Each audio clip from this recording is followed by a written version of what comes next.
So welcome to the Bridging Gaps and today we are going to interview doctor Umesh Paliwal ji. तो आज हम इनसे इनके बारे में, इनकी स्टोरी इनके मुंह से हम सुनेंगे कि इन्होंने उमेश से डॉक्टर उमेश पालीवाल कैसे बने और पूरी जर्नी कैसे रही।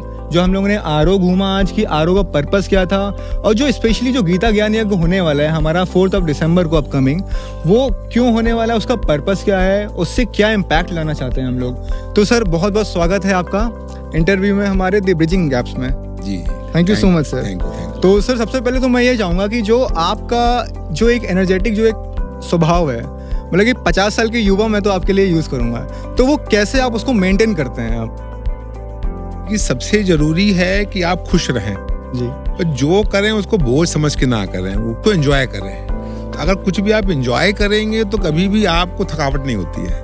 मैं एक एग्जांपल देना चाहता हूँ कि आज आप देखो अपने घर में रिश्तेदारों में बहुत बूढ़े बूढ़े लोग जो काफ़ी शारीरिक रूप से काफ़ी असहाय से होते हैं, चलने फिरने में तकलीफ होती है। जब घर में बेटी की शादी होती है या कोई ऐसा फंक्शन होता है तो वो ऐसी एनर्जी से काम करते, दिन रात कभी शिकायत नहीं करते मैं ये दर्द हो रहा है, ऐसा हो रहा है, वैसा हो रहा है। तो एनर्जी से एक जोश होता है, अंदर से भूल जाती है। इसलिए अगर आप सारे कार्य इस जोश से करेंगे तो आपको कुछ थकावट नहीं होगी, आप हमेशा खुश रहेंगे। सही बात है सर। तो सर जो हमारा आपने बताया एनर्जी वाला, तो ऐसा कुछ आपको आउटर आपका कोई सोर्स है, आपको लगता है कि नहीं यार ये करने से मुझे ये बेनिफिट हो रहा है तो चलो इसको करते हैं हम, तो ऐसी फीलिंग कभी आई आपके पास? कोई भी ऐसे मटेरियलिस्टिक फीलिंग जो होती है वो आई कभी आपके साथ? नहीं, यूजली मेटलिस्टिक वास्तव में साथ कभी नहीं आई है। मैंने हमेशा ही कोशिश की कि मेरी जो ड्यूटीज हैं, जो हमारे कर्म है, जो गीता में कहा गया आप कर्म करिए। आई थिंक मैं गीता तो मैंने बहुत बाद में पढ़ी, लेकिन शुरू से मेरा ध्येय है कि मैं अपना जो मैक्सिमम दे सकता हूँ मैं अपना करूँ जी। फिर वो जो मिलना होगा अपने आप मिल जाता है।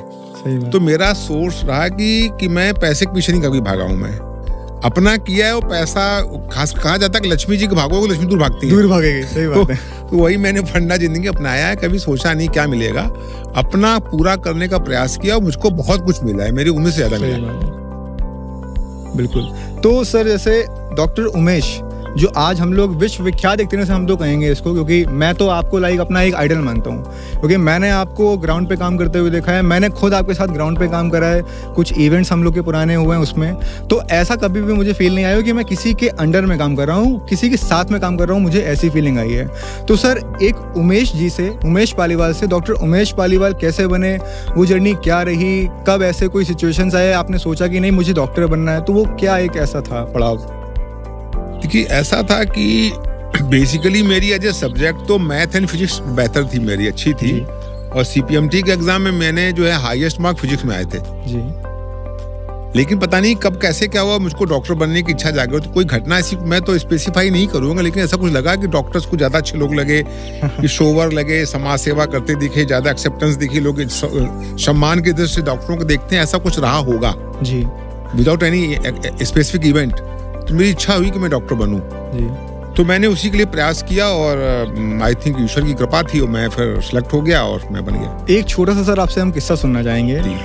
गायत्री परिवार से भी आपका जुड़ाव काफी रहा। बिल्कुल बिल्कुल। तो मैंने ये सुना है, एक कहानी आपकी सुनी है कि आप जब गायत्री परिवार के आप किसी सदस्य से मिले तो उन्होंने आपका एक साइड लिया कि नहीं, आपने बोला था कि मुझे डॉक्टर बनना है, तो पेरेंट्स वगैरह ने मना करा कि डॉक्टर की पढ़ाई तो बहुत ज्यादा डिफिकल्ट होती है। तो वो भी क्या उनका इम्पैक्ट रहा है कुछ गायत्री परिवार से आपका? हाँ नहीं, गायत्री परिवार अगर मैं कहूँ मेरे जो संस्कारों का जो बीजारोपण है वो गायत्री परिवार से है। क्योंकि मेरे 71 से, मैं 65 बॉर्न हूँ, मैं 57 इयर्स का हो चुका हूँ। जी। मैंने तभी 50 साल की युवा बोला स्टार्टिंग में। जी। तो 71 में मेरे ताऊ जी रेलवेज में थे झांसी में, उनके घर पे पंडित श्री राम शर्मा आचार्य जो कि गायत्री परिवार के फाउंडर हैं, उनका आना हुआ था। उस समय 108 कुंडी यज्ञ हुआ था। तो परिवार में जैसे होता है कोई ऐसी महान भूत आती है तो उसको माला से स्वागत करते हैं। तो उस समय माला जो है एक कम पड़ गई थी, मेरी छोटी सिस्टर ने माला पहना दी। तो मैं उस समय 6 साल का था, मैं रोने लगा। तो ऐसा कहते हैं, मुझे भी याद, कुछ याद है कि गुरुजी ने मेरे को उठा लिया और कहा कि बेटा तू रो क्यों हो रहा है, तो फूल चढ़ा मेरे को, माला तो फूल ज्यादा अच्छा होता है। तो वो पहला हमारा साक्षात्कार था इस विभूति से। फिर दोबारा 71 में ही मथुरा से, जो तपोभूमि मथुरा है जहाँ पे मेन आश्रम था गायत्री परिवार का, उससे फिर वो माइग्रेट किए थे शांतकुंज हरिद्वार के लिए। इस समय बहुत बड़ा आश्रम है, आप समझते हैं, हरिद्वार का सबसे बड़ा आश्रम है। और यूनिवर्सिटी भी चलती है इस समय, देव संस्कृत विश्वविद्यालय भी चलता है वहाँ पे। तो उसमें जब वो सी ऑफ में जब गए थे तो उनको जो है सी ऑफ करने, यानी उनको जो विदाई यात्रा थी, विदाई यात्रा में मुझे याद है अभी भी ताजा है कुछ, स्टेशन तक मैं गया उनको छोड़ने के लिए। 6 साल का मैं बालक था। तब से अटैचमेंट आपका वहाँ पे हो गया था? वहाँ अटैचमेंट हुआ, क्योंकि परिवार हमारा काफी संस्कारित था। मेरे फादर कानपुर के जो शुरुआत के लोग थे जिन्होंने एस्टैब्लिश किया कानपुर में, उसके वो थे काफी, वो भी जैसा आपने बताया जमीनी कार्यकर्ता के रूप में हमेशा उन्होंने कार्य किया। तो हम लोग बचपन में जो छोटे मोटे प्रोग्राम होते तो हम लोग जो है अनाउंसमेंट, रिक्शे में अनाउंसमेंट भी कर लेते थे, पहले चलता था, पोस्टर भी जो है लगा लेते थे, ये सब कुछ कर लेते थे। और उसमें एक्टिविटी में एज ए सोशल जो है वर्कर काम बचपन से करते रहे, तो लगातार झुकाव होता गया और इसमें अटैचमेंट गायत्री परिवार से हो गया। और सर शायद लाइक वही फलसफा है कि आप आज भी ग्राउंड लेवल पे, जो मैं हर बार कहता हूँ और बार बार कहता रहूंगा मैं, आप तभी समाज सेवा कार्य में जुड़े रहते हैं। बिल्कुल बिल्कुल सही कहा आपने। वही मतलब कि एक पालीवाल सर हो गए और एक उनकी सोशल लाइफ हो गई। ये दोनों वर्क लाइफ बैलेंस कैसे चलना है वो आप सर से सीखें। आप सर के सानिध्य में आप रहकर काम कर सकते हैं। तो सर आपसे नेक्स्ट क्वेश्चन हमारा ये है, पालीवाल डायग्नोस्टिक की स्थापना का कैसे आया? आप डॉक्टर तो बन गए, आपने डॉक्टर की डिग्री भी ले ली, तो पालीवाल डायग्नोस्टिक मुझे खोलना था या मुझे कैसे करना था, वो क्या एक प्रोसेस रहा था आपका? देखिए, जस्ट जब मेरा MD हो गया MBBS के बाद में जी, देन जो है मेरे पास में एक ऑप्शन था। मैंने बल्कि अप्लाई किया हुआ था टाटा मेमोरियल में। फर्दर हमारे यहाँ पे ट्रेनिंग होती है टाटा मेमोरियल में, उसके लिए मैंने अप्लाई किया था, लेकिन चांस की बात थी कि वहाँ का रिप्लाई लेट आया। इन द मीन टाइम मैंने जस्ट उसके बाद में रीजेंसी में as a consultant pathologist join किया था, और उसी समय मेरे को फिर कुछ ही महीने के बाद में मेरे को Kanpur medical centre KMC hospital है लाजपत नगर में, काफी अच्छा हॉस्पिटल है, नंबर 2 हॉस्पिटल था उस समय कानपुर का। उसमें मेरे को ऑफर आया लैब एस्टैब्लिशमेंट करने का। तो मैंने उसको अपॉर्चुनिटी मिली, फिर मैंने वहाँ लैब एस्टैब्लिश की अपनी इंडिविजुअल बेसिस पे। उसके आई थिंक 1-1.5 महीने बाद मेरे को लेटर आ गया टाटा मेमोरियल बॉम्बे से, ज्वाइनिंग लेटर आ गया मेरे को। लेकिन वही होता है ना कि जो प्रारब्ध होता है, जहाँ पे डेस्टिनी होती है, वही होता है। तो उस तरह मैंने फिर वो ने कहा, तो मैं पैसा भी कुछ इन्वेस्ट, इवन मैंने कुछ लोन भी लिया था फर्स्ट लैब बनाने के लिए। तो फिर मैंने हिम्मत नहीं हुई कि मैं उसको छोड़ करके उधर जाऊं। इसलिए मेरी एज ए बिजनेस ही कह सकते हैं, सही बात, क्योंकि डॉक्टरी पेशा तो समाज सेवा का पैसा है, सर्विस का है, लेकिन साथ में चूंकि लैब वगैरह थोड़ा सा बिजनेस ओरिएंटेड भी होती है, तो इस तरह से हमारी वहाँ शुरुआत हुई। अच्छा सर, एक चीज मैं आपसे पूछना चाहूंगा बीच में ही, लोन की एक बात आई। जी। अच्छा, कुछ लोग होते हैं जिनको डर लगता है कि यार मैं लोन लूंगा तो उसको चुका पाऊंगा कि नहीं चुका पाऊंगा।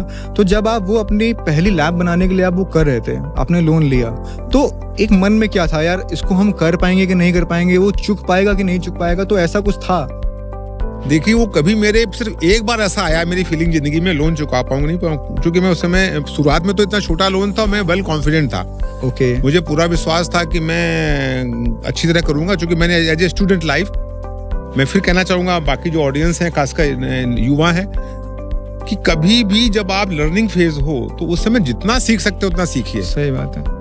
मेरे डिपार्टमेंट में पैथोलॉजी में जो मेरे सीनियर्स थे, वो मुझको अपना काम छोड़ चले जाते थे कि तुम मेरा काम देख लेना मेरा। तो कुछ लोग मजाक मेरे साथ उड़ाते थे कि तुम लोग जो सीनियर्स वो काम दे जाते हो, तुम जो है गधे के तरीके से, मतलब कहना खराब, लेकिन लोग ऐसा कहते गधे तुम काम करते रहते हो। तो मैं कहता है मुझको काम करने का मौका मिल रहा है। वाह, सुपर। तो आप अगर जितना एक्स्ट्रा कार्य करेंगे तो आपको सोच आप ही कैसे, आप उसको बर्डन समझते हैं या अपॉर्चुनिटी समझते हैं? सही बात तो एक्स्ट्रा वर्क जो आप कर रहे हैं उसको मैंने हमेशा अपॉर्चुनिटी समझा, उससे मैंने काफी सीखा।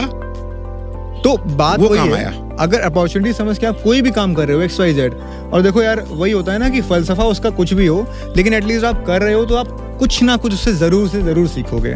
तो वो चीज़ हमें इससे सीखने को मिली। Thank you so much sir. अच्छा, दूसरी बात में बर्डन की कही, तो जब मैंने नई लैब खोली थी 2005 में, उस समय काफी, चूंकि मैं इंडिया के लार्जेस्ट लैब का मैंने एक प्रकार, इंडिया नहीं, यूपी के लार्जेस्ट लैब का मैंने थोड़ा सा मन में आया था खोलूं मैं। उस समय तक मैं काफी कुछ स्टैब्लिश भी हो चुका था, कॉन्फिडेंस काफी बिल्डअप हो गया, क्योंकि लोगों ने मेरा बहुत सपोर्ट किया, सभी ने मेरी रिपोर्ट्स को काफी एक्सेप्ट किया, काफी प्रेज किया। तो मेरी हिम्मत हुई, तो फिर मैंने यूपी के लार्जेस्ट लैब का जो है पांडु नगर में हम लोगों ने नया एक मकान लेकर के उसको तोड़ करके उसको हम लोगों ने शुरू किया था। तो उसमें बल्कि जो गायत्री परिवार के जो वो हैं डॉक्टर प्रणव पंड्या जी, खुद जो MD मेडिसिन है, जो इस समय उसी के इंचार्ज हैं, गायत्री परिवार ही देख रहे हैं पूरा, उसके उनका सानिध्य भी मिला। वो हमारे जिस समय बन रहा था उनका कह सकते हैं उनके फूल और अच्छे से उन्होंने उसकी शुरुआत की, और जब CT स्कैन का उद्घाटन हो तो आए भी थे। वाओ। तो उस समय मेरे को लगा था कि मैं लार्जेस्ट लैब बना रहा हूँ। मेरी जर्नी मुश्किल से उस समय तक 7 इयर्स की थी, अपनी प्रोफेशनल जर्नी थी। उस समय मैंने अपनी बिल्डिंग में एक स्थान जो है रखा था बैंक को वो देने के लिए, किराए पे देने के लिए, इसी पर्पज से कि बहुत अधिक रिस्क लेना अच्छा नहीं है। कम से कम कुछ तो एक आगे आ जाएगी आपको रीपेमेंट के लिए, कुछ रेंट आ जाएगा। उस समय हल्का लगा, मैंने उस से गार्डिंग की, एक लाइट फील हुआ होगा कि चलो आई एम हैविंग समथिंग, जिससे थोड़ा बर्डन पे ऑफ। बिल्कुल। तो इसलिए बहुत अधिक रिस्क हैवी लेना भी नहीं चाहिए, सही बात, एक कैलकुलेटिव रिस्क लेना चाहिए। ये बात तो मैंने कैलकुलेटिव रिस्क लिया और मैं सफल रहा जी। बहुत बढ़िया।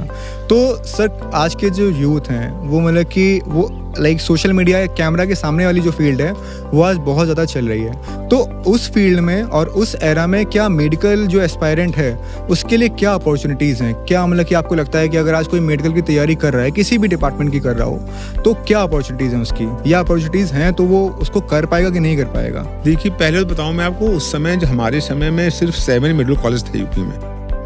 आज आई थिंक मोर देन 35 हो चुके हैं, यानी 5 टाइम्स कैपेसिटी बढ़ चुकी है इतने दिनों में। तो उस समय बहुत टफ होता था एडमिशन लेना।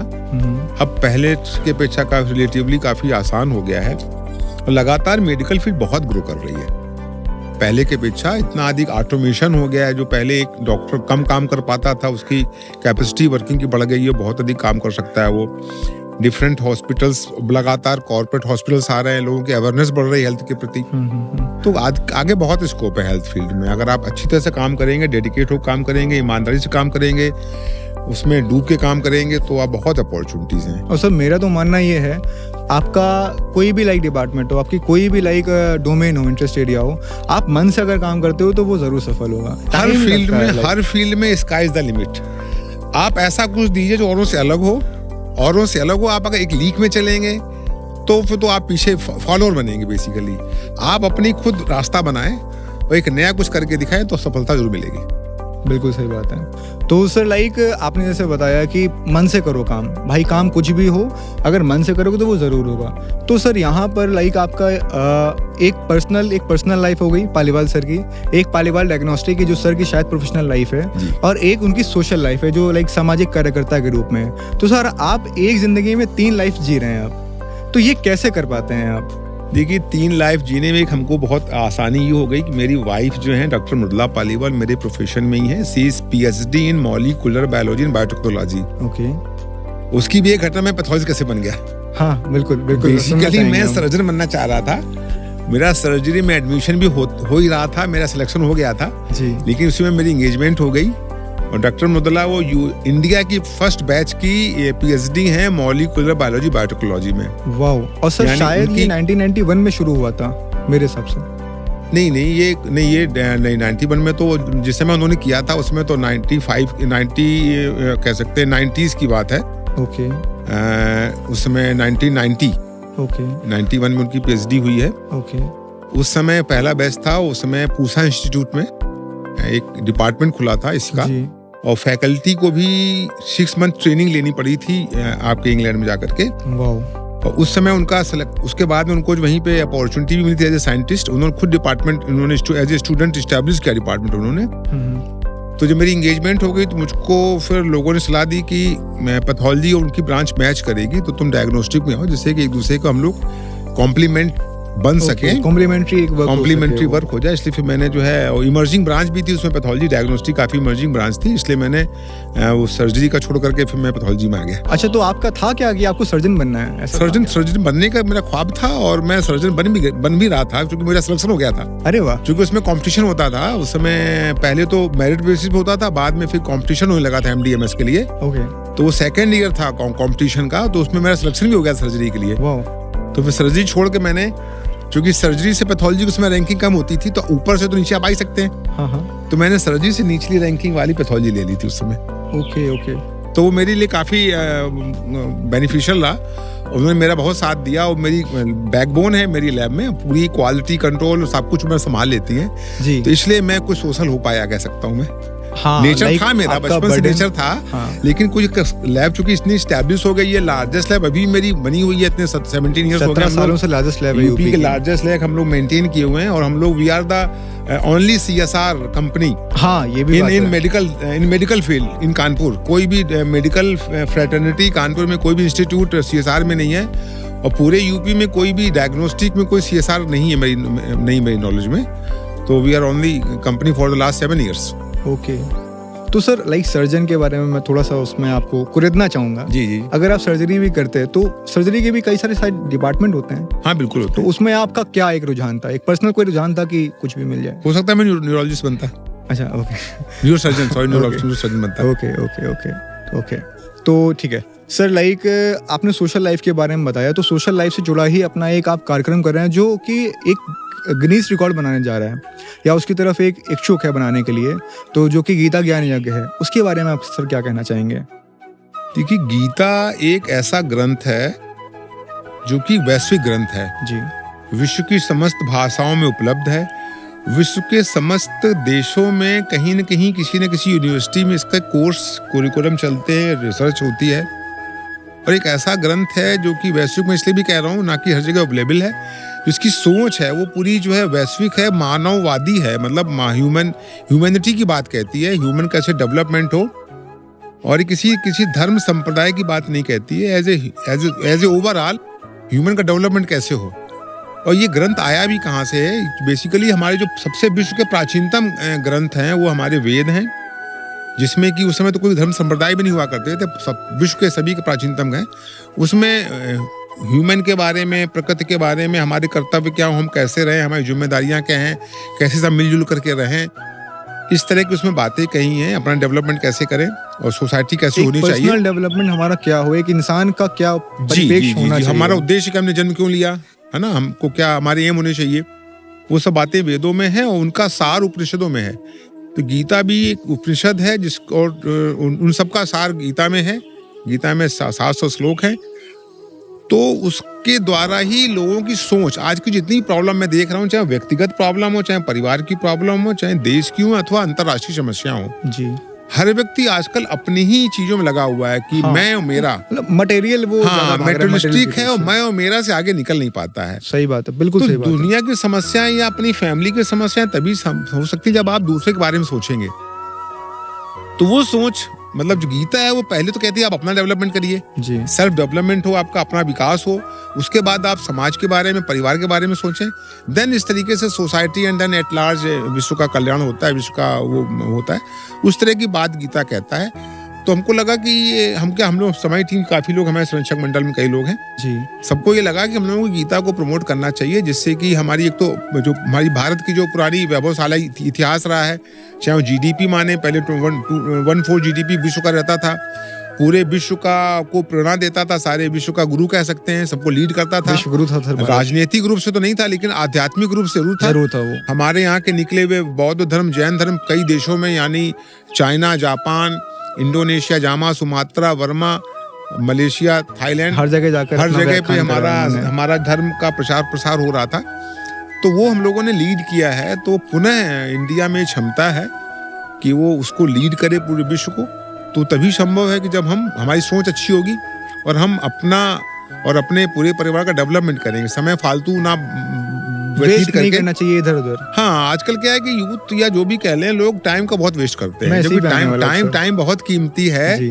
और अगर देश को आगे बढ़ना है और देश भी कब, आप खुद को बढ़ना होगा। सही बात है। आपका अगर टाइम वेस्ट, खुद भी आप पीछे रह जाएंगे। जब हम बढ़ेंगे तो देश बैकबोन होते हैं हम लोग। तो वी आर यूनिट, हम लोग एक इकाई है देश की, और हर व्यक्ति अगर कोशिश करेगा पहले अपने को बढ़ाने की, तो देश अपने आप बढ़ेगा।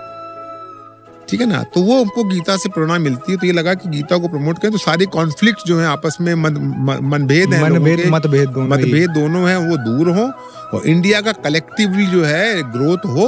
और जो भी कल्पना भी की कि हम लोगों ने 75 ईयर्स हमारे हुए हैं, अब जब हम 100 साल पूरे करें तो पूरे विश्व को नेतृत्व प्रदान कर सकें।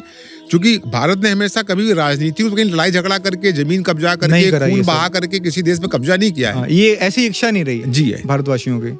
ऐसी ही हम लोग अभी भी इच्छा चाहते हैं कि हम लोग लीड करें पूरे को। हमारा जो देश है वो खुशहाल राष्ट्र बने, विकसित राष्ट्र बने, और जो है, लेकिन एक जो उसकी बैकबोन हो वो गीता का उपदेश हो। हाँ, Right. उपदेश हो। तो चूंकि अब मैं ये भी कहता हूँ कई बार कि गीता चूंकि मानवता की बात कहती है, तो जितने जो धर्म संप्रदायों में लड़ाई छिड़ी रहती है, एक दूसरे कॉन्फ्लिक्ट होते हैं, तो भविष्य में कभी सब धर्म एक होंगे तो उस धर्म का नाम होगा मानव धर्म। बिल्कुल सही बात है। या पंडित श्रीराम शर्माचार्य उसको वैज्ञानिक धर्म भी बोला हुआ, क्योंकि ये वैज्ञानिक युग है तो उसको वैज्ञानिक युग भी कह सकते हैं या मानव धर्म भी कह सकते हैं। तो वो हमारी, अगर उसका कोई ग्रंथ होगा भविष्य में तो गीता होगी। इसलिए हम लोग गीता को प्रमोशन में लगे हुए हैं कि लोग गीता के द्वारा अपना विकास करें और समाज का, देश का व्यक्तित्व विकास का करें। एक विकास हो।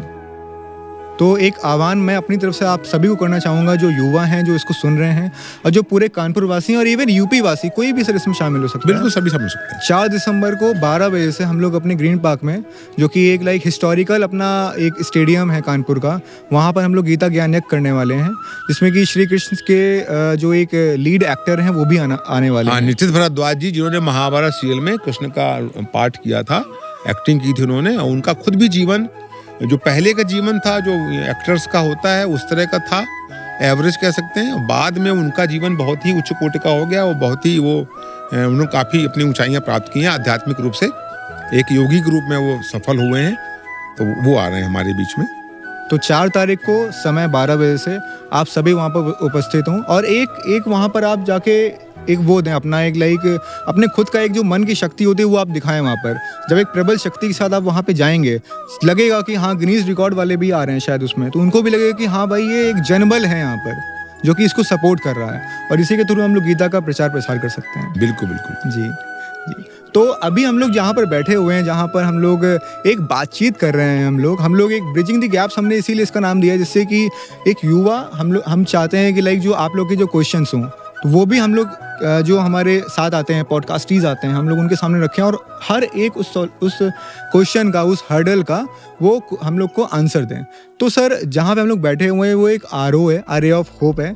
एक तो सर इसका नाम का पीछे का क्या थ्योरी है, रे ऑफ होप, ये मैं आपसे जानना चाहूँगा, और इसका पूरा कॉन्सेप्ट क्या है बनाने का, क्योंकि यहाँ पर मूवी हॉल से लेकर आपका जकूजी से लेकर आपका सब कुछ है यहाँ पर, उसका क्या पर्पस? गौशाला भी है, मेडिटेशन हॉल भी है, और तो बहुत सुंदर लाइब्रेरी भी है। जी। तो क्या सर उसका पर्पस था, और सर किस सोच से ये बनाया गया है जहाँ पर सब कुछ मौजूद है? देखिए, जो कुछ दुनिया में होता है बहुत कुछ ईश्वरी इच्छा से होता है। आप कुछ, मैं भी इसी नेचर का हूँ, मैं बहुत कुछ ज्यादा प्लानिंग कम करता हूँ, एग्जीक्यूशन ज्यादा करता हूँ। बहुत बढ़िया सर, बहुत बढ़िया। तो ऐसे ही ये ईश्वरी कृपा से जो है मेरे एक मित्र हैं, उन्होंने ऐसी कुछ चर्चा रखी कि ऐसा कुछ वृद्धाश्रम हो, तो मैं उसमें, मेरा इंटरेस्ट है और बहुत नोबल काज है, तो ऐसी बात हुई थी। लेकिन वो बात कान से निकल गई जी। मुझको एज ए ये जो प्रीमिसेस है, एक कानपुर के नामी बिल्डर ने ये 25 डुप्लेक्सेस बनाए थे। ओके। और इसके करीब जो है वो बनाने के बाद में उन्होंने सेमी फिनिश था ये, लेकिन वो फिर 6 साल ये बंद रहा प्रोजेक्ट, किसी वजह से बंद रहा होगा। उसके चक्कर में हुआ कि इसका जो लैंडस्केप है बहुत सुंदर डेवलप हो गया इन द मीन टाइम। अच्छा सर, 6 साल का जो गैप पीरियड था, हाँ। आपको ऐसा लगा क्या कभी कि यार अभी सक्सेस हो ही नहीं पाएगा? नहीं, ये बना था बेसिकली लोगों को, वृद्धाश्रम नहीं बना था, ये बेसिकली बना था लोगों को, नहीं फ्लैट बनाओ बेच दो। अच्छा, वो एज ए बिजनेस प्रोजेक्ट बनाया गया था ये, जैसे ना लोग बनाते हैं अपने। जी जी जी। एज ए रिजॉर्ट टाइप का बनाया गया था कि लोग, शहर के लोग, यहाँ छोटा सा 20 किलोमीटर दूर है ये शहर से, एक पिकनिक स्पॉट की तरह पिकनिक होगा, तो लोग यहाँ पर आएंगे, एज ए रिजॉर्ट यहाँ रहेंगे, उस पर्पज से था। जो कुछ भी रहा होगा, मैं कारण नहीं जानता क्यों रहा हो, लोगों ने, या प्राइस ज्यादा रहा होगा या जो भी रहा हो, क्योंकि ये काफी खुला हुआ बना है तो प्राइस बढ़ी जाएगी, लैंड काफी इसमें है बिल्कुल, और जो है ऑक्यूपेशन कम है। तो वो मेरे पास ऐसे आया था बिजनेस प्रपोजल कि आप इसमें 2 फ्लैट्स, इसके 2 जो हैं डुप्लेक्स इसके सोल्ड हो चुके थे, 3 जो हैं अनसोल्ड थे। मेरे पास आया था एज बिजनेस प्रपोजल कि आप इसको लेकर के कोई नर्सिंग कॉलेज बना दीजिए, कोई और कुछ बना दीजिए, या रेनोवेट कर दोबारा आप रीलॉन्च कर दीजिए इसको। लेकिन जो मैं यहाँ आया तो एक ईश्वरी कृपा से अचानक मेरा जो है, वो जो मेरे एक फ्रेंड ने मेरी बात कही थी कि ये कोई सीनियर सिटीजन्स होम बने तो मैं उसको देख सकता हूँ, उसमें हेल्प कर सकता हूँ। वो मेरे दिमाग में अचानक ईश्वरी कृपा से आ गई। कहते हैं जो कोई प्रारब्ध होता है, जो डेस्टिनी होती है, वो अपने आप ईश्वर करा लेता है, वही ईश्वर के हाथ में होती है। खास बात ही थी, जमीन भी किसी आश्रम की जमीन थी ये, पहले ये आश्रम की जमीन थी, गंगा किनारे ये आश्रम की जमीन थी, उसको लेकर के बिल्डर ने इसको बनाया था। तो जमीन की भी डेस्टिनी थी उसको, तो आश्रम की जमीन थी, आश्रम जैसा काम होना था, जैसा मुझे बाद में, पहले भी मालूम था नहीं मेरे को, बाद मालूम पड़ा आश्रम जमीन थी। इस तरह से वो विचार आया। फिर मैंने अपने फ्रेंड से, अपने रिलेटिव से बात की और फिर मैंने यहाँ पे ये प्रोजेक्ट इसको लिया और मैंने पूरा पहले 23 जो यूनिट्स थी वो खरीदी। उसके बाद जो 2 बिक चुकी थी उनसे रिक्वेस्ट की हमको दे दें, क्योंकि पूरा प्रेमिसेस को डिस्टर्बेंस ना हो प्रेमिसेस में, वो हमने ली। फिर पूरी यूनिट्स को हम लोगों ने पूरे एयर कंडीशंड रूम बनाए। सीनियर सिटीजन्स के लिए जो चेंजेस चाहिए थे, जैसे रैंप बननी है, बाथरूम्स में सपोर्टिव कुछ चीज़ें लगानी हैं, इस तरह की चीज़ें हमने लगा कर इसको कन्वर्ट किया और ये कहा कि एज ए कम्यून डेवलप करें, इसमें इसके बाहर निकलने की जरूरत ना हो। इन हाउस एक गेटेड कॉलोनी सभी के लिए हो, इसलिए मैंने एक आध्यात्मिक, चूंकि शुरू बैकग्राउंड रही तो गौशाला, तो हम लोग यहाँ गौशाला से सबको दूध मिलता है, अपनी गौशाला का दूध मिलता है और जो है कुछ फार्मिंग हम लोग अपने उसमें कर लेते हैं जी। उसके अलावा मतलब मेडिटेशन हॉल है, उसमें गायत्री जी का मंदिर भी है, बहुत अच्छा, आप फोटो आपने ली होंगी या लेंगे आप। डाइनिंग हॉल भी है, जिम है, जिम में स्टीम बाथ जकूजी भी लगी हुई है, बाकी सैरा जिम है, ट्रेडमिल, एसी मोटर वाली ट्रेडमिल जल्दी खराब ना हो, और जो साइकिल भी है वो नॉर्मल भी है प्लस चौड़ी वाली, बड़ों के लिए, बड़े बूढ़ों के लिए प्रॉपर सपोर्ट हो, बैक सपोर्ट भी हो और बेस भी जो उसका चौड़ा हो, इस तरह की चीज़ें लगा करके, फुट मसाजर वगैरह, इस कई चीज़ें लगाई, वाइब्रेटर वगैरह लगाए हैं जिससे कि पूरा एंजॉय कर सकें लेटर लाइफ अपनी। क्योंकि इसका कॉन्सेप्ट ये है कि लोग यहाँ पे ऐसी जो आजकल कॉन्सेप्ट है वृद्धाश्रम में या सीनियर सिटीजन का, लोग लगते हैं कि बड़ा दीनहीन कंडीशन में रह रहे हैं। हाँ, ऐसा एक मेंटालिटी बन गई तो है। यहाँ पे हम लोगों ने इसको हैप्पीनेस होम बनाने की कोशिश की है। हम लोग वृद्धाश्रम तो बोलते ही नहीं है इसको, और यहाँ का कोई भी रहने वाला रेजिडेंट जो हमारे अतिथि हैं, हमारे काफी सीनियर हमसे हैं, वो भी वृद्धाश्रम पसंद नहीं करते कहलाना, इसलिए हम लोग बोलते हैं कि सीनियर सिटीजन हैप्पीनेस हो, कि जो इवन जो जिन्होंने अपनी नॉर्मल लाइफ में जो काफी व्यस्त लाइफ होती है वो व्यतीत की है, तो वो अब लेटर लाइफ अच्छी तरह एंजॉय कर सकें, जो खुशियां नहीं मिली खुशियां वो ले सकें। इस उद्देश्य से जो है इसको बनाया गया है। तो लोग यहाँ आते हैं और हम लोगों ने जो कैपिटल कॉस्ट है इसकी जीरो की हुई है, पूरा प्रोजेक्ट की कैपिटल कॉस्ट जीरो हो गई। तो हम लोग रनिंग मेंटेनेंस के लिए, जैसे आप किसी सोसाइटी में रहते हैं तो जो कॉमन यूजर्स होते हैं उसका आप लोग हर एक फ्लैट वाले फीस वगैरह कुछ हाँ, होती है, तो उस तरह का हम लोग कंट्रीब्यूशन ले करके सारी सुविधाएं, बिजली है, इलेक्ट्रिसिटी है, सफाई है, चादर चेंज होती है, टॉवल दी जाती है, जैसे होटल होता है, वो सब चीजें मिलती हैं। सर वो मैंने देखा, मैंने खुद फील करा यहाँ पर आकर। तो बढ़िया लाइब्रेरी खाने है। का क्या टेस्ट है? हाँ, खाने का 7 स्टार खाना फेल है यार इसके पीछे। जी। तो मूवी थिएटर तक की, जैसा बताया, सारी सुविधाएं यहाँ पर हैं, है ना। तो ये हम लोगों ने इसको एस्टैब्लिश किया। लोग यहाँ एक अच्छी सोच के साथ में, ये रे ऑफ होप जो हम लोग कहते हैं कि एक आशा के किरण, हम लोगों ने उसमें आरोहम कर दिया है, ये रे ऑफ होम। अच्छा, ये रे ऑफ होम, हाँ, आरोहम कर दिया, चूंकि है ना, चेंज किया नाम, चूंकि किसी और ने इसको आरोह के नाम से रजिस्टर कराया हुआ था, ट्रेडमार्क कराया हुआ था, इसलिए हम लोग उसको नाम फिर आरोहम किया है इसको।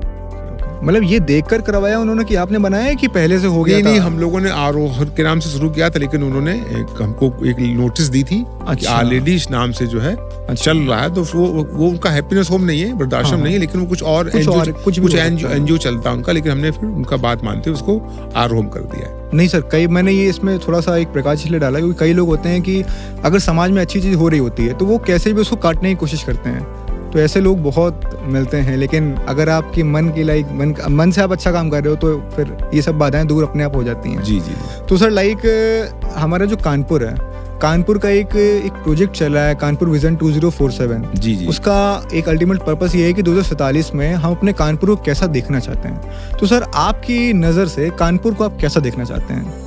क्या चाहते हैं कि कानपुर में ये चीज़ें हों, या आपको कमी आज महसूस हो रही है, आपको लगता है यार ये ज़रूर होना चाहिए कानपुर में हमारे? देखिए, मैं किसी आइटम की बात तो नहीं करता हूँ, लेकिन अल्टीमेट एम होता है किसी भी व्यक्ति को या समाज को खुशहाल हो, खुशी रह सके, आपाधापी से कुछ जो होता मेंटल पीस, जो शहर की जो प्रॉब्लम्स होती, भीड़ भाड़, धक्का मुक्की, गड्ढा गुड्डी, पानी जाम लग जाना, बरसात में पानी भर जाना, इस तरह की जो चीजें हैं वो चीजें ना हो, और उसके लिए सरकार या जो हमारे नगर निगम हैं या जो भी हैं वो तो आगे आए ही, लेकिन इसके साथ में व्यक्तिगत रूप से मैं मानता हूँ कि लोगों को भी आगे आना चाहिए, क्योंकि लोग जो है सिर्फ वही बात है कि जो लोग सोच है ना वो सिर्फ अपने तक सीमित है कि मेरा भला हो जाए, मतलब मेरे सामने जो है जो नाली है वो बंद होकर हमारी गाड़ी अंदर आ जाए, हमारा हो जाए, और हम नाली चाहे बंद हो जाए, नहीं पता हमें, है ना, नाली चाहे बंद हो जाए, तो ये सोच है ना लोगों की, जब तक ये नहीं होगी तो हर व्यक्ति का कंट्रीब्यूशन होगा। एक सरकार अकेले कुछ नहीं कर सकती है। हम अगर जागरूक होंगे, हम अपने सामने साफ सुथरा रखेंगे, अपने सामने की नाली से पानी निकलने की जगह देंगे, तो जाम नहीं लगेगा, सीवर नहीं भरेगा। और एक दूसरे को टोके भी, कोई गलत कार्य कर रहा है तो बिना संकोच के हमें क्या मतलब, हम क्यों कहें उससे, तो खुद भी प्रयास करें कि उसमें डेवलपमेंट में पार्टिसिपेट करें, प्लस औरों को भी मोटिवेट करें। और टोके भी, भाई देखो ऐसा मत करो, अपना शहर है गंदा ना करें। प्लस जो और एमिनिटीज हैं जो शहर में हैं, जो चीजें हैं, खासकर पीसफुल जगह हो, जैसे कुछ हो भी रहा है, जैसे आपका गंगा बैराज में वोट क्लब तो बन रहा मैंने है। चूज कर ली आरओ। जब मेरा मन करे तो मैं यहाँ पर आकर हफ्ते 2 हफ्ते में जरूर रुका नहीं, करूंगा बिल्कुल आके। Most welcome. आप सभी जब भी चाहें, यहाँ पे बेसिकली सिर्फ सीनियर सिटीजन्स के नहीं है, आप अगर कुछ भी फील करना चाहते हैं कि कैसे जो है सीनियर सिटीजन्स यहाँ रहते हैं, और आप वीकेंड्स में यहाँ पे आ सकते हैं। और कई बार ये होता है कि जो जिनके की मदर फादर, जैसे कि आपको बाहर जाना होता है, आप शहर के बाहर जाते हैं और चिंता होती है कि मदर फादर में अकेले कैसे रहेंगे, तो उनको भी वीकेंड्स में कभी आप बाहर जाएं, उस दौरान आप यहाँ पर रख सकते हैं, जिससे कि आप फ्री होकर के बाहर जाके एंजॉय कर सकें। अच्छा, पब्लिक यहाँ पे, जैसे पब्लिक का अगर इंटरेस्ट होता है हमारे पॉडकास्ट के बाद शायद, जी। तो वो आ सकती है? नहीं, आ क्या सकती, उसका क्यों नहीं सीन है? है? मैं तो, मेरे लिए ओपन है। मैं तो बल्कि इसको, जब मैंने इसको इस्टेब्लिश किया था, तो क्या क्या एमिनिटीज होनी चाहिए, कैसे लोग रन कर रहे हैं, मैं देश के कई अच्छे में गया भी, लेकिन अधिकतर जगह में देखा उन्होंने इंटरेस्ट नहीं लिया। को लगा कि कोई हमारी कॉपी कर लेगा या हमारी कुछ कमियां देख लेगा। ओके। तो मुझको सपोर्ट नहीं मिला जाने में बाहर। लेकिन मैंने यहाँ सब कुछ ओपन है, आप किसी से मिलिए, किसी से कुछ बात करिए, फ्री है। क्योंकि मुझे बिल्कुल डर नहीं है कि कोई मेरी शिकायत करेगा। मुझे मालूम है कि जो है अच्छा हो रहा होगा तो मैं इम्प्रूव करूंगा। सही बात है सर। क्योंकि मुझे अगर कोई शिकायत करेगा तो वो शिकायत नहीं, मैं फीडबैक लूंगा, जिससे कि मेरा इम्प्रूवमेंट हो। तो मेरी ये फीलिंग है। नहीं, इसका मैं आपको लाइव एग्जांपल देना चाहता हूँ। हम लोग की टीम जैसे ही यहाँ पर आई, हम लोग ने जैसे यहाँ पे अपनी गाड़ी को पार्क करा, तो मैंने कुछ बताया भी नहीं था यहाँ पे कि कोई हाँ, आने वाला है। वही सर मैंने कुछ नहीं कोई बताया। इन्फॉर्मेशन नहीं दी थी कोई यहाँ पे कोई आने वाला है, तो एट रैंडम आप आए। हाँ, और पहले भी हम लोग ने यहाँ इन्फॉर्मेशन नहीं दी थी कि हम लोग आने वाले हैं, कॉल तक नहीं गई थी यहाँ पर। लेकिन जैसे ही हमने रिसेप्शन में सर को बोला कि सर हम लोग यहाँ पॉडकास्ट करने वाले, एक इंटरव्यू होने वाला है सर के साथ, तो तुरंत चुटकियों के अंदर सारे अरेंजमेंट्स हो गए। लगी ये बहुत शॉकिंग था। इतना तो कोई फास्ट सर्विस आपके वही है 7 स्टार होटल में भी नहीं होती है जी। तो सर लाइक आरओ हो गया, इसके साथ ही साथ मैं एक चीज़ आपके पालीवाल पे फिर आना चाहता हूँ, पालीवाल डायग्नोस्टिक्स पे, कि 17 साल की एक ऐसी जर्नी है जो कि यूपी की टॉप डायग्नोस्टिक एक सेल है। उसके साथ ही साथ 25 साल एक सिल्वर जुबली बन रही है, हम लोग इस साल बना रहे हैं सिल्वर जुबली पालीवाल डायग्नोस्टिक की। तो सर जो आपका 25 साल का एक पूरा जो टाइम पीरियड है, इसमें कभी आपको ऐसा डाउनफॉल आया हो, आपको लगा हो कि नहीं यार अब तो यार मेरा सिस्टम नहीं बन रहा, कभी भी ऐसा कुछ भी हुआ हो डाउनफॉल, तो आपने वहाँ से कैसे आपने कोप अप करा हो उस चीज़ से? नहीं, कुछ ईश्वरी कृपा रही, अपना पुरुषार्थ रहा, अपने स्टाफ का साथ रहा। हमारे स्टाफ ने बहुत डेडिकेटली मेरा साथ दिया। मेरी वाइफ डॉक्टर मृदुला का मैंने बताया, उन्होंने बहुत डेडिकेटली साथ दिया मेरा।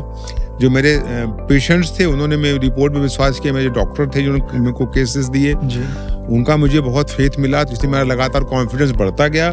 टचवुड अभी तक 25 ईयर्स में मेरा कोई भी ईयर विदाउट ग्रोथ नहीं गया। लगातार मेरी ग्रोथ हुई है, ये भी अपने आप में ईश्वरी कृपा में कहूँगा। और मैंने इसके लिए बहुत प्रयास तो किया, लेकिन ऐसा कोई मैं उसके पीछे नहीं भागा। जैसे मैंने पीछे नहीं भागा, अपना काम मैंने किया हुआ है। बस एक बार थोड़ा सा मुझको ऐसा लगा था, जिस समय चूंकि मैंने अपनी लैब को इस्टेब्लिश कर लिया था, कि जो कि पेशेंट्स के अलावा लैबें भी जो छोटी थी, जो काम नहीं कर पाती थी स्पेशल टेस्ट, तो मेरे से काम कराती थी। B2B जिसे बोलते हैं ना, लैब मेरे से लैब मेरे यहाँ काम कराती थी। तो बीच में जो है बाहर की कंपनियां जो नेशनल लेवल पे वर्क करती, तो वो कानपुर में काफ़ी कंपनियां आ गई थी। वो वाला जो वर्क था हमारा, जो B2B था, बिजनेस था, वो हमारा कुछ हैम्पर हुआ था। उसकी वजह ये थी कि हमारी रनिंग कॉस्ट जो है अधिक पड़ती थी, क्योंकि हम लोग क्वालिटी से कंप्रोमाइज़ कभी करते नहीं थे। तो वो रीजेंट्स हमको महंगे मिलते। तो चूंकि ये नेशनल लेवल की जो कंपनियां होती, उनकी चूंकि परचेजिंग पावर अधिक होती है, तो उनको रिजेंट सस्ते मिलते थे। प्लस हम लोगों को नए टेस्ट लॉन्च करते थे, अपनी टेक्नोलॉजी अपग्रेड करते थे। तो जब आप नए टेस्ट लॉन्च करते हैं तो चैलेंज ये होता है कि उस समय उनकी जो है टर्नओवर कम होता है जी, क्योंकि बीमारियां भी रेयर होती हैं। तो जो रेयर बीमारियां होंगी तो उनका टर्नओवर कम होगा, तो सारी किट्स जो हम लोग केमिकल्स देते हैं वो एक्सपायर भी हो जाते हैं। ओके। और जो नेशनल लेवल के होंगे उनका तो बहुत बड़ा पूल है, बहुत बड़े एरिया से उनके पास काम आता है, तो उनकी पूरी किट यूटिलाइज हो जाती है। तो इसलिए 2 वजह से हमारी कॉस्ट ज़्यादा होती थी। कुछ रिजेंट एक्सपायर होते थे, क्योंकि हम लोग एक लोकल प्लेयर थे, कानपुर और आसपास हमारे जिलों में मेरा काम था। और नेशनल लेवल तो पूरे ऑल इंडिया पर कर रहे हैं वो, तो उनकी रीजन्स भी पूरा यूज होता है, प्लस उनको रीजन सस्ते ही मिलते थे। तो उस समय थोड़े से चैलेंजेस आए थे, तो उसी समय पे डॉक्टर लाल पैथ लैब से पहले आपका पिरामल ग्रुप वाले ने मेरे से किया था, कोलैबोरेशन के लिए किया था, लेकिन उसके मेरे उनको टर्म एंड कंडीशंस पसंद नहीं आई थी। बेसिकली पूरा टेक ओवर करना चाह रहे थे, तो मुझे पसंद नहीं था। उसके बाद डॉक्टर लाल पैथ लैब काफी अपने को प्रोलिफरेट कर रहे थे, काफी फास्ट ग्रो करने के लिए उनकी प्लानिंग थी। वो मेरे से संपर्क में आए, वो ऑलरेडी उन्होंने 10 साल से उनकी लैब चल भी रही थी, तो वो मेरे को हो सकता है कंप्लीट ना कर पा रहे हो, इसलिए भी उन्होंने मेरे संपर्क किया और वो ग्रोथ और चाह रहे होंगे। वो इस प्रकार से हम लोगों ने मिले, हम लोगों के विचार समझे और हम लोगों का तो दोनों मिलकर ग्रो करें, क्योंकि और भी कंपनियां बाहर से आ रही हैं, तो हम लोगों ने उनसे कोलैबोरेट किया। उससे मेरा फायदा ये हुआ कि मेरी जो रनिंग कॉस्ट थी रीजेंट्स की कम हो गई हमारी। जो हम लोग लगातार लेटेस्ट इक्विपमेंट्स लेते रहते हैं, तो उन इक्विपमेंट्स की जो परचेजिंग कॉस्ट थी वो मेरी कम हो गई। इस प्रकार से हम लोगों ने शेक हैंड किया और हम लोगों ने मिल करके हम लोग काम कर रहे हैं। तो वो चैलेंज बीच में आया, तो वो वैसे तो मैं चाहता तो करता, हो सकता है मेरी ग्रोथ हैम्पर होती, लेकिन इस सिस्टम के बाद मेरी ग्रोथ बिल्कुल हैम्पर नहीं, और आज तक मेरी कोई भी किसी भी ईयर में ग्रोथ डी ग्रोथ नहीं हुई। Touch wood literally. और शायद यही कारण है कि जब भी हम लोग को किसी भी फैमिली को कानपुर में और कानपुर के आसपास जिलों में अगर डायग्नोस्टिक की कोई भी जरूरत पड़ती है, डायग्नोस करवाना है, ब्लड टेस्ट करवाना है, किसी भी तरह की टेस्टिंग करवानी है, तो सीधे एक ही नाम आता है, दैट इज पालीवाल डायग्नोस्टिक्स। खास बात यह है कि देखिए इससे अच्छा कॉम्बिनेशन अवेलेबल नहीं है। लाल पैथ लैब इंडिया के लार्जेस्ट लैब है, और जो उन्होंने रोहिणी में लैब बनाई थी वो एशिया के लार्जेस्ट लैब बनी थी। वो मैंने यूपी के लार्जेस्ट लैब बनाई थी। तो इन दो का कॉम्बिनेशन जो कि इंडिया का लार्जेस्ट हो प्लेयर हो, प्लस दो और एक और खास बात है ये कि लाल पैथ लैब भी किसी प्रोफेशनल द्वारा रन है। डॉक्टर लाल के फादर भी पैथोलॉजिस्ट थे, वो खुद पैथोलॉजिस्ट हैं, मैं भी, 2 पैथोलॉजिस्ट हम लोग हैं। डॉक्टर लाल की जो वाइफ है वो भी पैथोलॉजिस्ट हैं, तो एक pathologist run club of pathologist. हाँ, तो लाल पैथ भी जो है कि बिजनेस हब के द्वारा नहीं है, किसी बिजनेस हाउस द्वारा रन नहीं है जी, प्रोफेशनल द्वारा रन है। तो जो प्रोफेशनल्स होते हैं बेसिकली क्वालिटी कॉन्शियस होते हैं, वो मन से काम करते हैं, उनको अपनी रेपुटेशन का बड़ा डर होता है कि मेरी रेपुटेशन गिर जाए मेरी। सही बात है। तो रेपुटेशन के लिए काम करते हैं, तो वही लाल में थी, वो इसलिए मेरे को पसंद भी आया शेक हैंड करने में। पिरामल हो सकता है इसलिए ना हो पाया, वो बिजनेस हाउस था जी।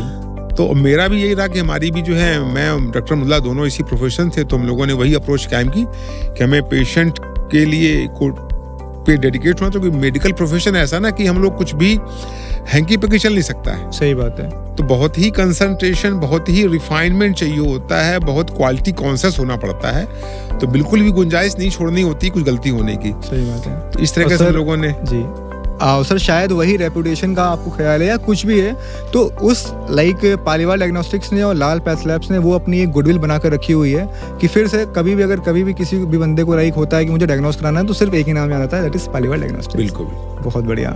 तो इसी के साथ साथ एक सर आप चीज़ में और रिसर्च कर रहे हैं। पालीवाल डायग्नोस्टिक्स में जो अलग रिसर्च होती हैं वो तो आपकी मेडिकल लाइन की होती हैं, लेकिन एक वेदों में भी आपका एक बहुत ज़्यादा रुझान है। तो वेदों की जो रिसर्च हो रही है सर, उसके बारे में आप क्या कहना चाहेंगे? उसके लिए मैं पर्सनली बहुत क्यूरियस हूँ, क्योंकि मुझे इस फील्ड का मुझे इंटरेस्ट है। हाँ, उतना नॉलेज नहीं हो पाता या किताबें नहीं पढ़ पाता हूँ, एक अलग बात है। तो सर से एक शॉर्ट में पूछते हैं कि सर क्या है वो चीज़? देखिए, मैं बहुत ज़्यादा मतलब ईश्वर पे विश्वास करने वाला व्यक्ति हूँ। जो मेरे जिंदगी में जो कुछ हुआ उसी तरीके से हुआ, मैंने कुछ बहुत प्लान कभी नहीं किया, बस मैं अपना कर्म करता रहा, फल की चिंता नहीं हुई। हाँ, फल की चिंता नहीं हुई, बचपन से रहा मेरा। बहुत बढ़िया। तो इसकी भी स्टोरी इस तरह से है कि जैसे मैंने बताया, मेरे मदर फादर गायत्री परिवार से जुड़े हुए थे, और मेरे घर में गायत्री परिवार का साहित्य, वेद, पुराण, उपनिषद, सारे बड़े अच्छे अच्छे आर्ट्स ग्रंथ रहते थे हमारे यहाँ पे। एज ए लाइब्रेरी कह लें या एज ए कह लें स्टॉल रहता था, हमारा बुक स्टॉल था हमारे यहाँ पे, एज ए वर्क कार्यकर्ता के रूप में रहता था हमारे यहाँ पे। तो हमारे पड़ोस मोहल्ले में ही, घर के सामने ही हमारे एक स्वामी शरण जी थे, हमसे 4-5 साल सीनियर थे। आई थिंक वो हमारे घर से, उनको शौक था बचपन से इस तरह किताबें पढ़ने का। आई थिंक वो 10-12 साल के रहे होंगे उस समय से, उनको रुझान हो गया मेरे यहाँ से। वो उस उम्र का बालक जो है किताबें ले करके पढ़ते थे हमारे घर से, किताबें ला करके। तो उनकी तभी से इस तरह की आदत थी। बाद में वो हमको ले करके लाइब्रेरी भी जाया करते थे, विभिन्न कानपुर की तमाम लाइब्रेरी मैंने छानी बचपन में। अरे वाह। चाहे वो बिरहाना रोड की लाइब्रेरी हो, चाहे आपका फूलबाग की लाइब्रेरी हो, तमाम की तो काफी फेमस है। तो इस तक कई सारी लाइब्रेरियों में मेरा भी जाना, वो आर.के. मिशन की लाइब्रेरी हो, आपके शिवाजी नगर की लाइब्रेरी हो, तमाम लाइब्रेरियों में हमारा आना जाना हुआ। मैं तो कम गया, लेकिन वो बहुत ज्यादा गए, वो काफी पढ़ते रहे वो। उसके बाद में वो दैनिक जागरण में वो पत्रकार हो गए, संपादकीय विभाग में। बाद में वो जो है आज से 12 साल पहले वो उप संपादक थे उस समय पे।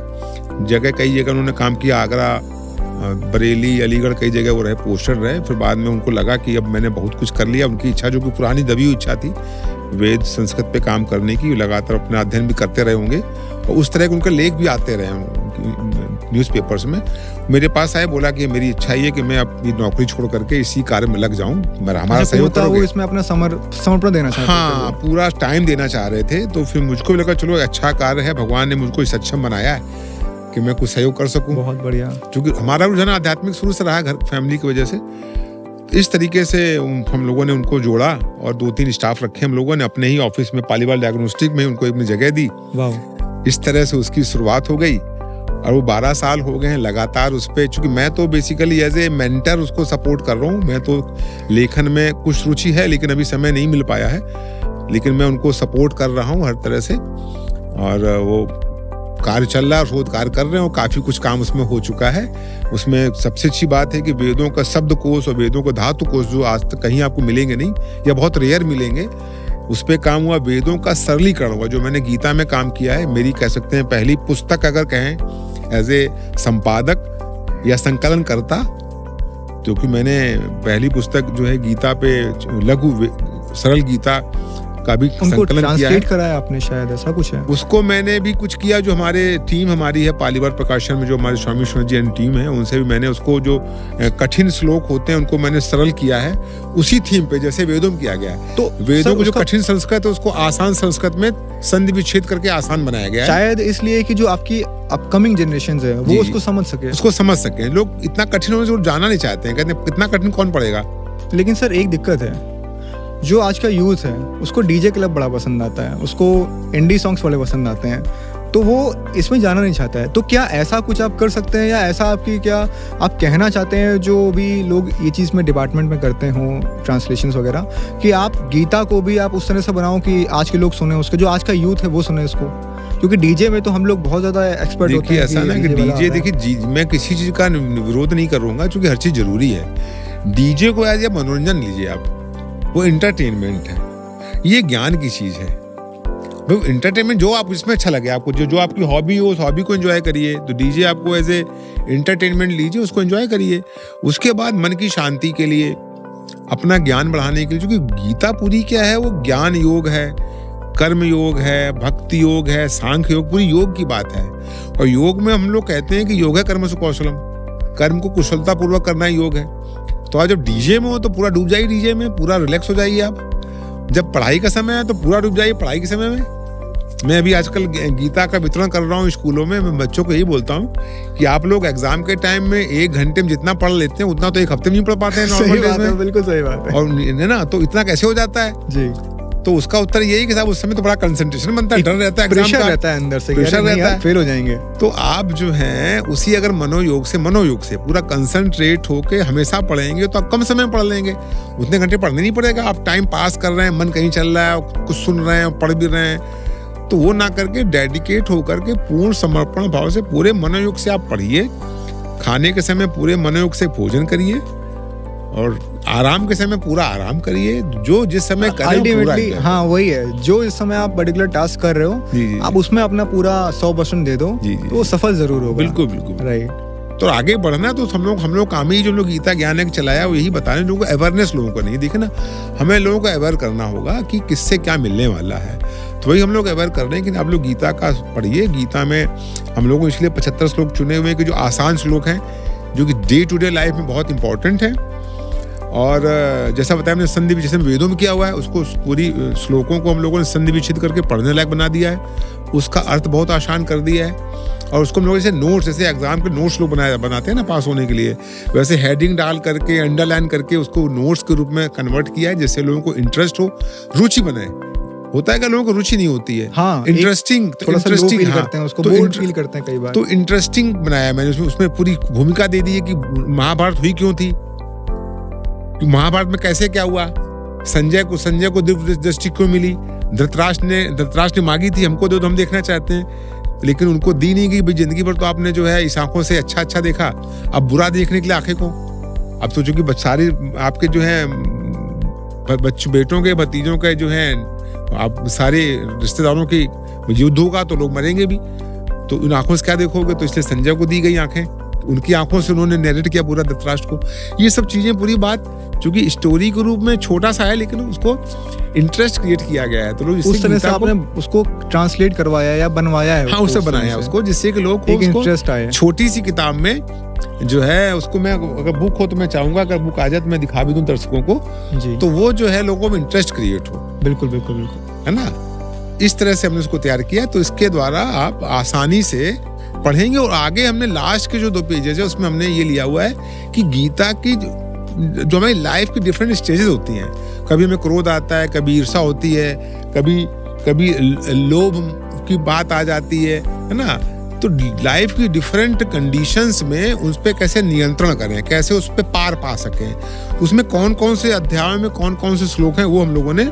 इसमें लिए हुए। जैसे आपने देखिए फियर भय के लिए, एंगर के लिए है, लव प्रेम के लिए है, माइंड कंट्रोल मन पर नियंत्रण के लिए, ग्रीड लालच के लिए, एसोसिएशन संगति के लिए किससे संगति करनी चाहिए, डिटैचमेंट कैसे हो आपका दुनियादारी से, ठीक है ना, बिलीफ भरोसा, ग्रेटिट्यूड कृतज्ञता, पीस शांति, टॉलरेंस सहनशीलता, वीकनेस कमजोरी दुर्बलता, बैलेंस लाइफ में बैलेंस संतुलन, ईर्ष्या एनवाई, लिबरेशन मुक्ति कैसे हो, इन सब पे जो चैप्टर में श्लोक हैं उसका कैसे आप जाकर के पढ़ सकें वो भी हमने पूरा रीड कर दिया हुआ है। समझ सकते हैं गीता क्यों जरूरी है, गीता पढ़ने के क्या लाभ हैं वो भी मैंने नरेट किया हुआ है, गीता में क्या शिक्षा देती है, तो पूरा हमको जो है कर्मशील होने को उपदेश देती, टाइम वेस्ट ना करें, कर्मशील हो, तो पूरा हम लोगों ने उसमें दिया हुआ। अधिकतर पहले लाइन यही है कि लोग जो है निकम्मा निठल्ला अकर्मण होने का निषेध करती है। अधिकतर भारत की प्रॉब्लम क्या है, खाने को मिल गया सो गए, मतलब एक आराम की जिंदगी, आराम की जिंदगी जीना चाहते हैं, हमें मिलता रहे, बैठे बैठे हमें मिलता रहे, तो वो पहली लाइन ही यही गीता कहती है, कर्मण निठल्ले मत बनो, समय का पूरा सदुपयोग करो, क्रिएटिव बनो, सोसाइटी कुछ दो। और सोसाइटी जब आप सोसाइटी को देने लग की कामना करोगे तो अपने पहले मिल तो देंगे आप। एक स्टोरी है कि जो है, मैं ऐसी कोई घटना हो रही थी कि मैं कोई ईश्वर से मांग रहा था, भैया मैं लोगों को इसको ये दे दूं, वो दे दूं, वो दे दूं, देने की कामना कर रहा था भगवान से, मुझको इस लायक बनाओ कि मैं दे दूं, ऐसा कुछ था। तो उसमें बोले तुम ले नहीं रहे भगवान से, जब हम देंगे, देने के लायक बनाएगा तो मतलब आएगा तभी तो देंगे किसी को। तो ईश्वर से हमेशा कामना करें भगवान हमें देने लायक बनाए, लोगों को हम हेल्प कर सके, तो ईश्वर आपको शक्ति देगा, आप लोगों को हेल्प करेंगे, देने लायक बनेंगे। सुपर सर, सुपर, लिटरली वही जो मैंने लास्ट वाली आपकी लाइन मार्क करी कि भाई अल्टीमेटली जब देने के लिए आप इच्छुक बनोगे, when you are willing to like spend something on public, तो अल्टीमेटली आपके पास आएगा यार, तभी तो आप दे पाओगे। बिल्कुल बिल्कुल, है ना, अब आएगा तो थोड़ा रख लेना उससे, बिल्कुल है ना, बिल्कुल बिल्कुल जी। तो सर लाइक हम लोग का लाइक जो पॉडकास्ट है, हम इसमें जो लास्ट मोमेंट है या एंडिंग मोमेंट्स है, हम उसमें यही आपसे कहना चाहेंगे कि आप हम जैसे युवाओं को क्या आप संदेश देना चाहते हैं, आपकी खुद की जर्नी से, आपकी खुद की सोशल लाइफ से भी मैं चाहूँगा कि आज इंसान चाह रहा है, या जो हम लोग हैं, जो यूथ है, वो चाह रहा है कि ज़्यादा सामाजिक कार्य में ना जाएं, तो उसमें आप उनको क्या संदेश देना चाहते हैं? देखिए, समाज के लिए तो करना ही होगा। आज देखिए, आपको कहते हैं कि कृतज्ञ तो होना चाहिए, आप जो भी हैं आप समाज की वजह से हैं। अगर मैं आज डॉक्टर हूँ तो अगर समाज में इतने लोगों ने, इतने रिसर्चर्स ने, वैज्ञानिकों ने, डॉक्टरों इतनी खोज ना की होती मेडिकल चिकित्सा की, तो क्या मैं चिकित्सा कर पाता? मैंने जो पढ़ाई की है वो हम लोगों ने 250 और 300 रुपए महीने फीस दी है, सरकारी पढ़ाऊं। तो जो मेडिकल कॉलेज कैसे बना? लोगों ने टैक्स दिए, उससे सरकार ने मेडिकल कॉलेज बनाया। तो समाज ने पैसा दिया, उससे बना। तो मैं समाज का कृतज्ञ हूं ना। जिन्होंने रिसर्च की, आज मैं मोबाइल यूज कर रहा हूं तो किसी ने तो रिसर्च की होगी, मैं मोबाइल का फायदा उठा रहा हूं। तो समाज ने मेरे को दिया, तो हम समाज को क्या दे रहे हैं? अगर आप लेते ही रहेंगे, देने की भावना नहीं रहेगी, तो आप कुछ कर भी नहीं पाएंगे। तो जब आप देने की भावना रखेंगे समाज को, तो कुछ देने के चाहिए ना, गेन करना होगा ना देने के लिए। तो देने की भावना होगी तो आप गेन करेंगे, कुछ सीखें करेंगे। तो बी पॉजिटिव, मेरा मैसेज है, बी पॉजिटिव, हमेशा खुश रहें, चीयरफुल रहें, और जितना कर सकें, खासकर यंगस्टर्स को तो जितना समय का सदुपयोग कर सकें। एनर्जी है हमारे पास, भर भर के एनर्जी दी है भगवान ने। कहते हैं कि जितना आप एक्सरसाइज करेंगे शरीर मजबूत होगा, जितना ब्रेन का यूज करेंगे उतना ब्रेन आपका शार्प होता है। वॉश होगा ब्रेन, तो ब्रेन को शार्प करिए, बी पॉजिटिव, कभी डिप्रेशन मत होइए, और सबका कृतज्ञ होइए, चाहे वो हमारे माँ बाप हो। अक्सर देखा गया कि माँ बाप ने जिंदगी भर इन्वेस्ट किया बेटे पे, सेवा की, सारे पेन्स लिए, एक बार डांट दिया बेटा भाग लेता है, हाँ, आत्महत्या कुछ कर लेता है। सही बात है। तो मतलब जिंदगी भर करने का यही परिणाम है क्या, कि आपको इतना अधिक वो नहीं है कि उसको बियर कर सकें। हम बियर कैसे करें उसको? हाँ, तो ये आपको हमेशा टॉलरेंस होना पावर पड़ेगा, तो होनी चाहिए। हमेशा एहसास होना चाहिए हम जो भी हैं अपने माँ बाप की वजह से हैं, समाज की वजह से, अपने रिलेटिव्स की वजह से, अपने फ्रेंड्स की वजह से हैं जिन्होंने हमको सहयोग किया, हर एंड पे सहयोग किया, तभी आप कुछ देने लायक बनेंगे। और हमेशा ये ध्यान रखिए कि जब देता है तो उसका हाथ ऊपर होता है, लेने वाले के नीचे होता है। और खुशी हमेशा देने में मिलती, लेने में नहीं मिलती है। तो खुशी का एक भी पैमाना है कि आप देंगे तो आपको खुशी मिलेगी। तो इस तरह से कार्य करेंगे और अपना टाइम का पूरा मैनेजमेंट करेंगे, टाइम वेस्ट नहीं करेंगे, मन लगा के हर कार्य करेंगे, जो कार्य करेंगे योग मान के बताइए, योगा कर्मसु कौशलम, कुशलता पूर्वक करेंगे तो आपको सफलता भी मिलेगी, खुशी भी मिलेगी और आप एक एग्जाम्पल बनेंगे लोगों के लिए। इन अ वेरी कंसाइज नोट बस इतना है कि यार आप जो काम कर रहे हो, पहली बात तो आप चूज करो। चूज करने में भी आपको ये कई बार लगेगा कि यार मुझे ये करना है, फिर कल लगेगा वो करना है, फिर ये, तो अल्टीमेटली उसमें आप भटक रहे हो तो भटको, लेकिन फिर एक आपको लाइन मिल जाती है, उसमें मन लगा के करो यार, तो जरूर सक्सेस पाओगे। सर सही है कहीं ना कहीं, क्योंकि सर मैं तो आपसे बहुत छोटा हूँ in terms of experience also, और फिर एज तो सामने ही दिख रही है, पर फिर भी जो भी 2-3 साल का एक्सपीरियंस है उससे मैंने ये चीज़ बोली थी। तो सर लाइक आपको ये पॉडकास्ट कैसा लगा मैं आपसे सुनना चाहूँगा, और सर एक बार सब्सक्राइब करने के लिए सबसे कह दीजिए बस।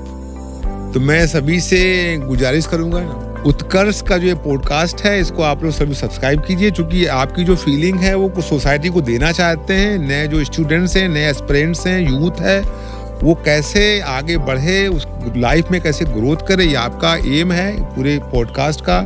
तो आप इसको सब्सक्राइब करें और उसको एक दूसरे को आप जो है फॉरवर्ड भी करें, जिससे लोग इससे जुड़ें और खुद का भला करें, दूसरों का भला करें। इस तरीके से बहुत बहुत धन्यवाद। जय हिंद, जय Bharat. Thank you so much, sir. Thank you so much for coming to my podcast, Bridging the Gaps. Thank you so much.